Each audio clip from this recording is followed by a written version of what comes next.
Freedom fighters, coming back at you with another one. Well, today's video, we're going to touch on Trump's vice president pick, J.D. Vance. So when he picked him, I guess about a month ago, I was out of town and really didn't get to pick apart, this choice. I knew it was a bad one from the beginning, but, I really wanted to deep dive into, what was going on there. So that's what we're going to talk about today. But yeah, so if you don't know, he was like a rabid anti-Trumper from the very beginning. When it really mattered. Like at this point, if you're an anti-Trumper, it doesn't really matter. The country's going out down the tubes. No one's going to save this. And the way Trump's been looking recently, it's definitely looking like he's not going to save it. But, at least when I could have still been fooled, when I fell for the theater in 2016 and I thought we were actually going to take the country back in 2016 when it mattered, J.D. Vance was calling him a mustache man, or the next mustache man, and saying, that he was anti-Trump and he couldn't vote for him. He was your typical Mitt Romney, Adam Kinzinger, leftist. Or, a centrist, middle-of-the-road, fence-sitter, conservative was who J.D. Vance was. But, yeah, so, man, we're going to talk about some of his recent speeches and, stuff he's done in the campaigns recently, stuff he's been talking about. And, one of his recent quotes here, let me see, I think I wrote it down, was everyone has, or they have a birthright to feel safe, or a birthright to public safety. This sounds like some police state Patriot Act bullshit. The whole safety thing, it's always that big government is going to come and take care of you. So I can't remember the exact context of what he was talking about during it, but I guess it maybe had something to do with illegal immigration and that crime's going out of control and stuff like that. But so what's the answer really? To unleash the cops? Is that what's going to be some kind of new organization that, walks the public to ensure public safety? Are we going to, reinstitute stop and frisk and papers, please? That's what I don't understand. What's that, supposed to all be? But yeah, that's what it looks like J.D. Vance is talking about, and that's who he is. Again, the never Trump 2016 conservative. And like I said in the previous video, you realize who everyone who tried to distance themselves from 2016 Trump are now on board. They're like, oh, okay. We can deal with this. Trump's not going to do anything radical. He's not going to bring forward any change, so we can get on the Trump train. And Trump's even saying this himself now. He's at the campaign rallies, he's doing speeches, and he's saying, like, I'm not a radical. He's like, I just want to do common sense things. And he's even saying, his immigration plan changed. He's like, oh no, we're going to have a lot of them. We're going to have lots of people coming in. And, his change now of we're going to staple green cards to college diplomas.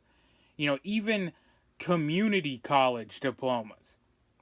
Not, high level, NASA scientists and brain surgeons, but literally, I don't even know what they cost nowadays, but back in my day, community college was like $2,000, $3,000 to $4,000, I think, for an associate's or something.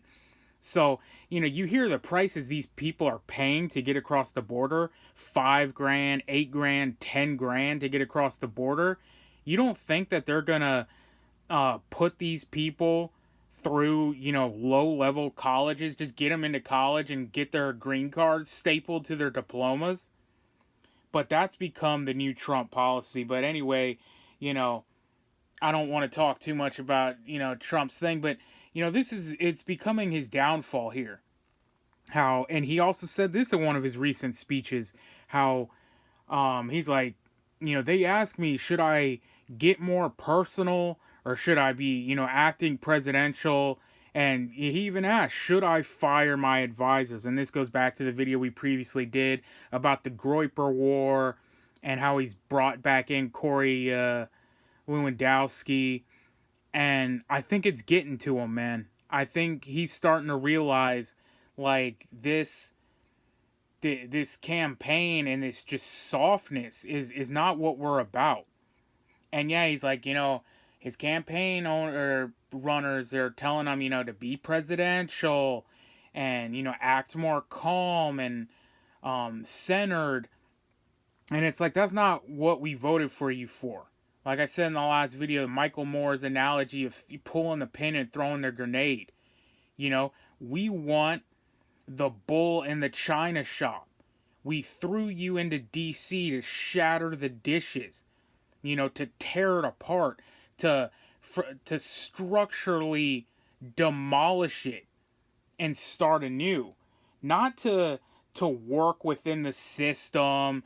And this is what they always do. These people who come in there and promise to stir things up and everything always somehow end up becoming politicians and trying to work within the system. And they go, well, the law says, or, you have to do it this way, and the lawyers tell me, and this and that. Nah, man, a bull in a china shop doesn't listen to the lawyers. He doesn't read the sign at the front of the door that says, caution, fragile items. He just goes in there and does what the bull does. The grenade just does what the grenade does. Anyway, man, I mean, to get back to J.D. Vance here and what he was talking about, he was also talking about one of the recent speeches about, he loves to go and try to prove how he's just an everyday American, and he likes to talk a lot about, his upbringing and, his grandma's guns. And he did a speech the other day where he was like, nobody messes with me, Ma.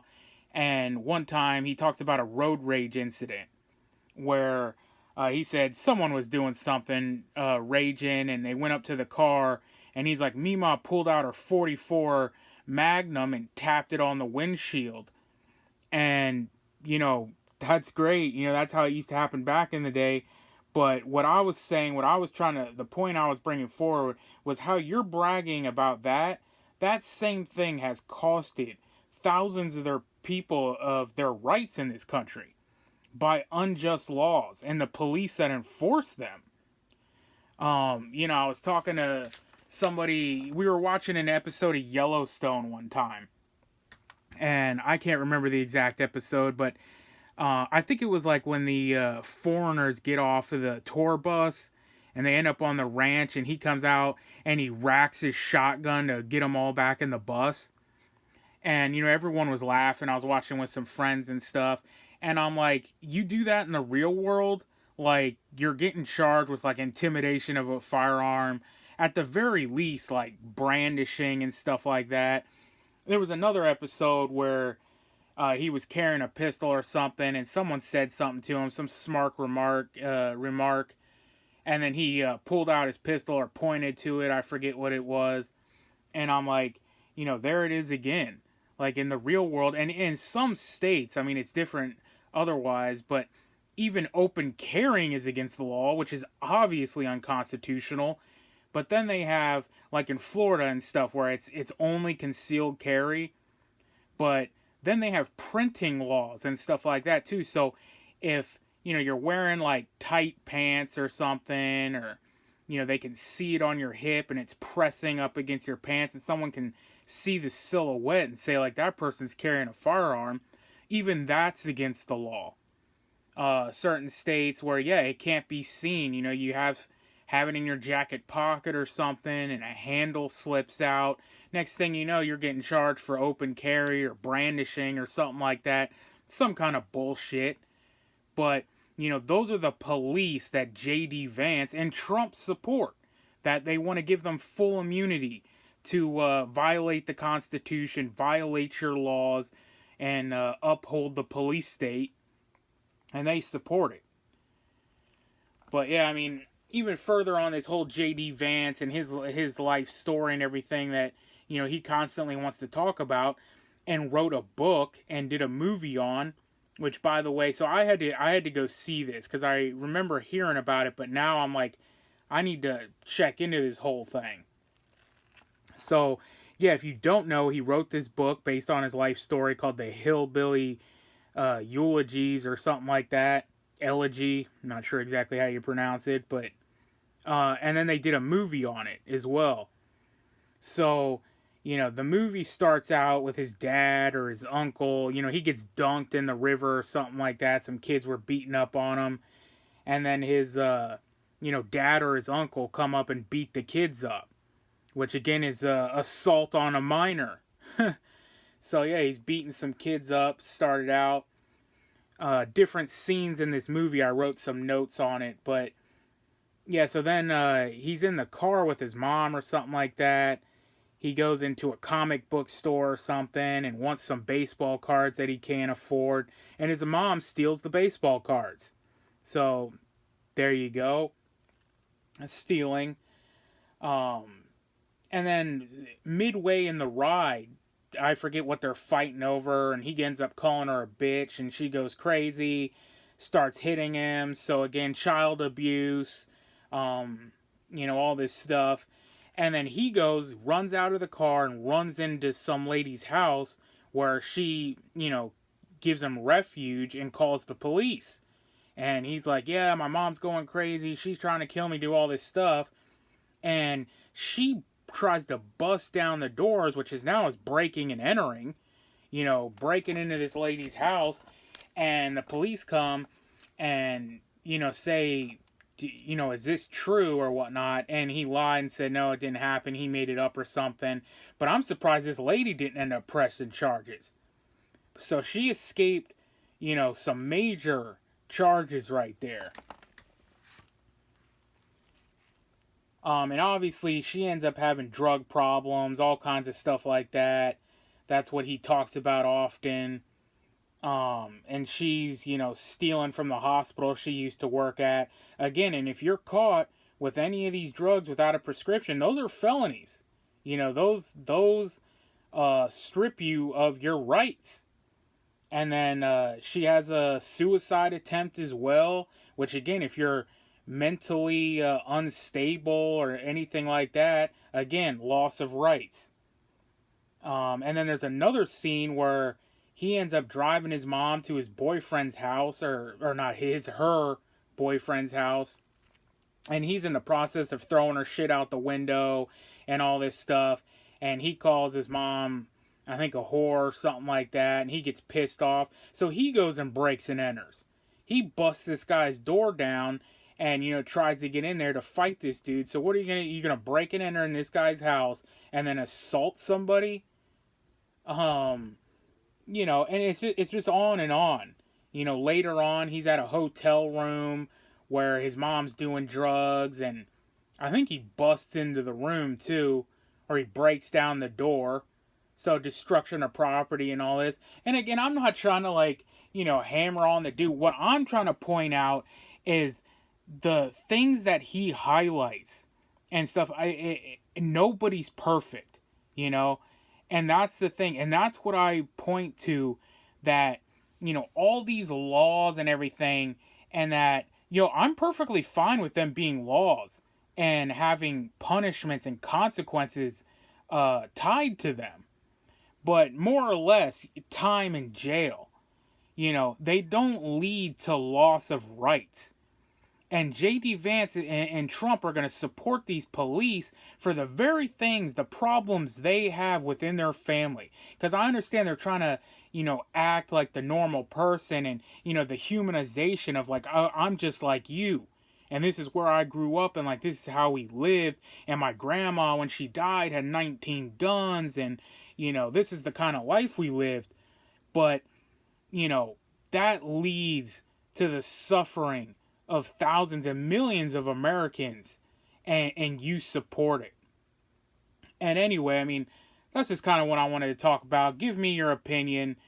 What do you think about J.D. Vance? What do you think about this, Trump Vance ticket?